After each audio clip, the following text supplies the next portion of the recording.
Let's get started here with some introductions. And first we'll see if I can make the technology work. So let me just tell you briefly about my background. I am just starting my second year with the Dallas County Community College District as the director of the STEM Institute. Last year I started work the day before the orientation. Today I feel a little bit better that I've actually gotten to see some of your names a little bit ahead, okay? So I'm very pleased to be starting my second year with you all. My background is as an educator in STEM fields. I'm a neurophysiologist and pharmacologist in terms of my background. So I have done some research and some teaching and so forth in those areas. And if you start talking about brains, I just get all excited. So that's one of the things that I enjoy, is just learning an awful lot of things. And that's one of the reasons I like working with the STEM Institute, is I get to learn things from you all, to see all the different things you're interested in and studying. So it gets me all charged up when we do that kind of thing. The next name that you have up there is Garrett Hunter. And most of you have met Garrett, who's in the turquoise-colored shirt right here, as you were signing in. He's the one who is trying to keep you all organized and get you name badges. He is also a major contact for any of the scholars who need a little bit of assistance with what I always call the nitty-gritty details. So I'm going to tell you about some of the things that Garrett will help you with later on. The other person that we have here helping us out today is Anthony Denning. And Anthony, stand in the back corner. Wave, Anthony. Okay. Anthony has been involved with the STEM Institute for longer than either I or Garrett have. And so he has been teaching us a lot of things, and we really appreciated his wisdom. So all three of us are located in our offices, or actually cubicles is how we work, down at the district office, in the office where the foundation is located. Okay, so we're not physically located at one of the colleges, but rather at the district office that is downtown. So when you email us, that's where your emails are getting read. So the next thing that I want to do is I want to tell you a little bit about all the people that we have in the room here today. So, who are you? Who are the STEM scholars this year? We're very, very pleased with the group that we have. There are a total of 107 STEM scholars this year. You represent all 7 of the Dallas County Community Colleges in varying numbers, depending a little bit on the size of the different colleges. There are 100 of you who are full-time scholars, and there are 7 of you who are part-time scholars.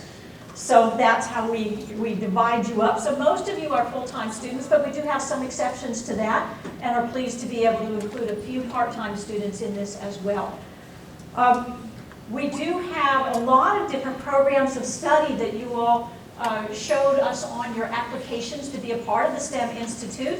So those range from various areas of engineering, various things associated with computer science and technology associated with computers. We have folks interested in biological sciences, chemical sciences, physics, astronomy, meteorology, all different kinds of things that you all want to do. So we're really pleased with that diversity, and I think you'll have an opportunity to learn a lot from each other in terms of the things that are going on there.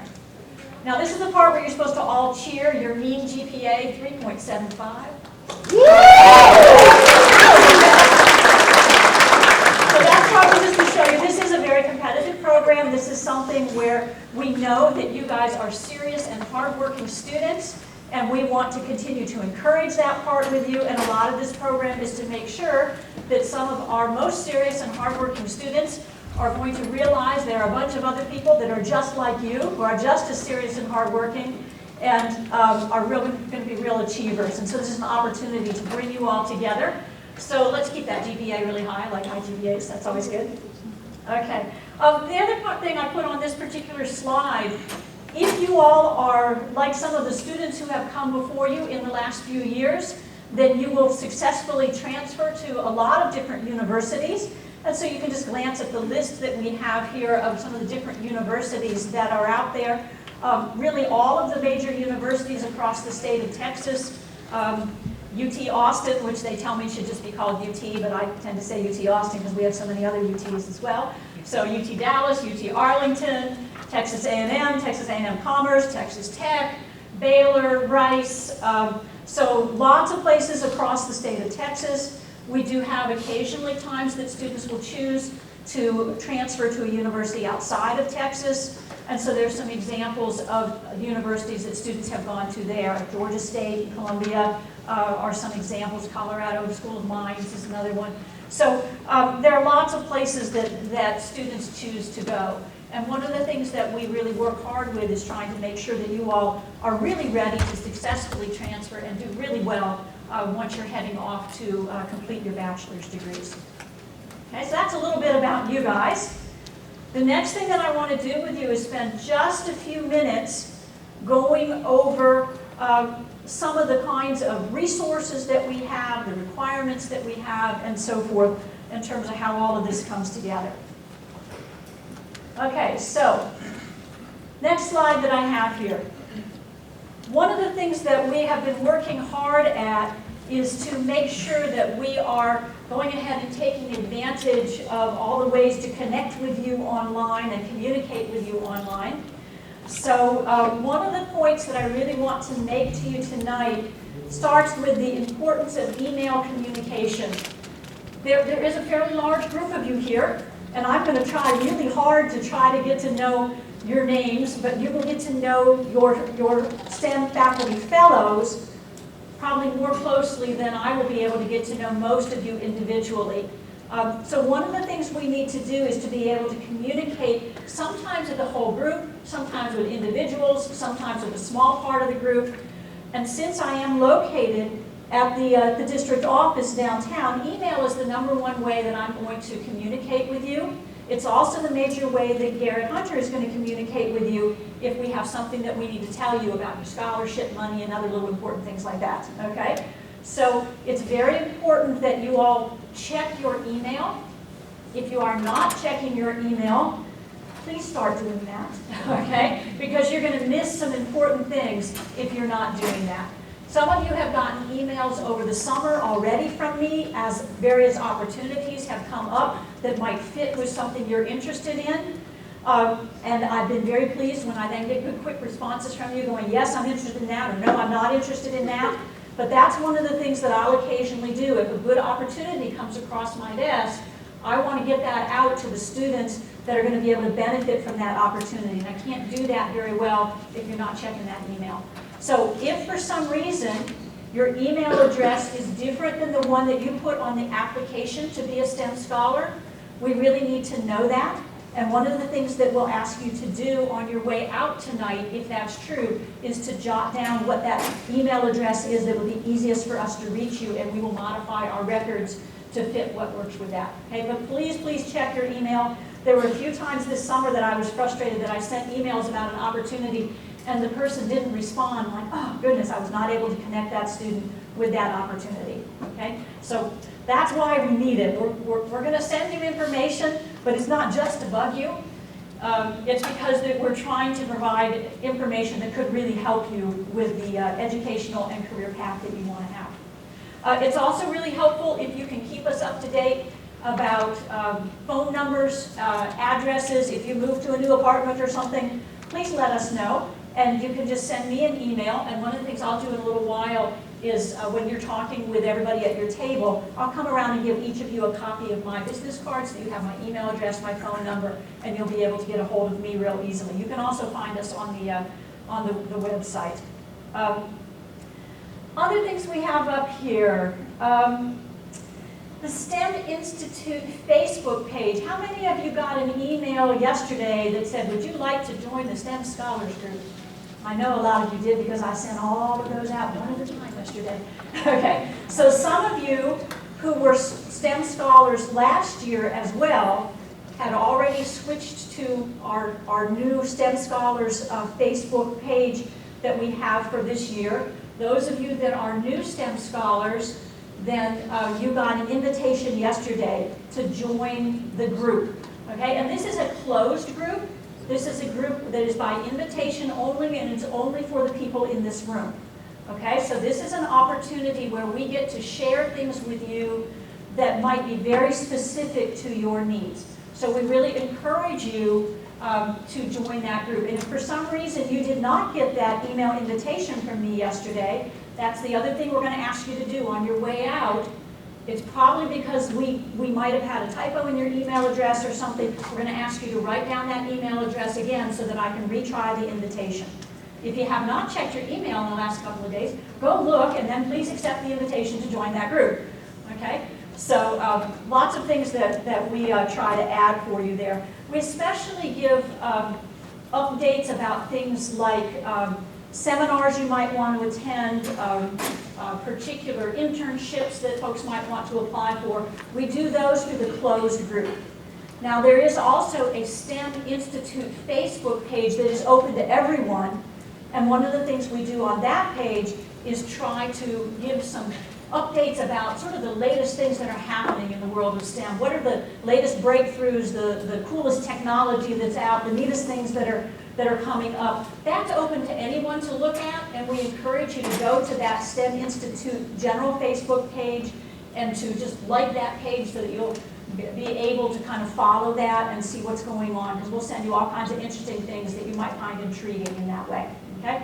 But the invitation you got yesterday was to join the closed group that is just for you all, where we send some things that are very, very specific to you. Okay? So I encourage you to do that. The other part that I have down here at the very bottom is actually something I want to spend a minute with. This is what we've been busy with all summer.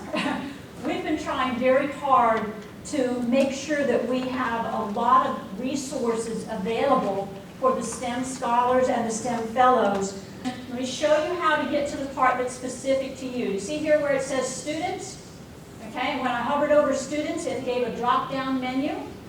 And look right there, STEM Institute. Okay? So when you click on STEM Institute, here's the part we worked on all summer. So there are several pieces to this. So I'm going to kind of scroll over a little bit to show you the part that we're most interested in. It gives a little bit of an introduction to the STEM Institute. But then once I come down here, you can see there are sort of 4 major connections here. One of those connections is for the application, and it gives the requirements to be a part of the STEM Institute. You all have already applied. You've already done this part, okay? So you don't really need to worry about this part right now unless you are a student who may need to reapply for next fall. Okay? If you've gotten into the STEM Institute for this year, you're here with us for the entire academic year. But if you wanted to return next fall, you would reapply in the spring, in which case you would go to this connection and you'll see the application in the spring. Okay? So that's what's under the application part, so I'm not going to go under there right now. The other things that you have here a little bit toward the bottom, STEM Fellows, that's actually some information that is specific to your mentors that you're meeting with tonight. So again, I'm not really going to go into that part of the page. I've been through some of that with them already, and they know what's under there. So that has various documents that might be useful to them and so forth. There's a part here labeled STEM Careers with our person with little things coming out of his head. I'm not quite sure what he's doing. I guess he's thinking a lot. That is a part that we are working on, and so you can see that that part says coming soon. And this is something where we're working on some connections that would be useful not only to you, but also to folks that are a little bit earlier in their educational pathway, middle school and high school students who are really not sure what direction they want to go, and they want to learn about different kinds of careers that might use STEM in one way or another. So when we have that up, you may also find it very useful to explore and look a little bit and see what all the different kinds of opportunities are, things that you may not have known about. But for right now, that's probably not the main focus. So I've eliminated 3 out of the 4 as being your main focus, so hopefully you can guess that the part that we are most interested in here tonight is the part that's labeled Current Scholars and shows the group of you as scholars. Okay, so this is the part that I really want to show you tonight. Okay, so under this section, again, we have several different things that are here for you. Okay? One is that there is a calendar, and if you click on the calendar, look, here we are, STEM Scholars and Fellows Orientation. So you can see on the calendar the different events. So if you, for some reason, forget what it is you are required to do as a STEM scholar, just go to the calendar and you can remember, and it will show you where you need to be and when and what's going on with this. It also has a few reminders in there for the STEM fellows. Okay, so that's the calendar part of it, for those of you that have trouble remembering what all's going on. The second part here, transfer resources. Okay? This is to try to help you and your mentors have easy access to some information about preparation to transfer to earn your bachelor's degree or higher. So what we've done is tried to just centralize a good bit of the information to make it easier for you. And we are still working on this part of it. We have connections where it says Dallas County Community College Transfer Services. That's connecting you with the different information that the DCCCD puts together through the Transfer Services Office. And there's some very, very helpful information there that will give you an overview of the process. That part of it is not specific to you as STEM students, but can be very, very helpful for guiding you along the way. The other part that we think is going to be useful, and the part we're working on, is we're including then for some of the different universities the connections to the particular colleges within those universities that will have the programs that you are most likely to transfer into. So the first one you see here is Southern Methodist University, and we have connections to things from the College of Humanities and Sciences, the Lyle School of Engineering, the Simmons School of Education and Human Development. All of those have things that might be really relevant to folks in this area.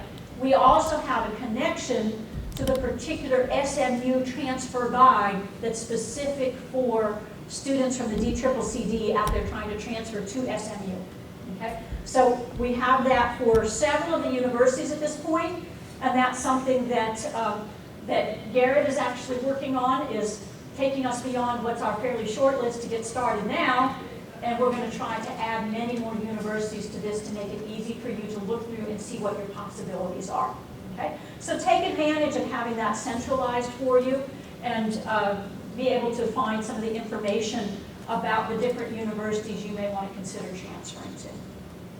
Okay? So that's the transfer resources part. The other part we have here, professional skills resources. This has a lot of different things in it. There's some information about overall clear communication and importance of communicating about what you're doing as a STEM professional and as a STEM scholar. A couple of quick links here that we think might be useful for you. One of the first things that you will do one-on-one with your STEM fellows is to work on something called a mentoring plan. And so the STEM fellows have copies of that, and we also put a copy of that here in the student side of things, so that you can look that through and think about it before you meet with your STEM fellow and have a good idea about what kind of conversation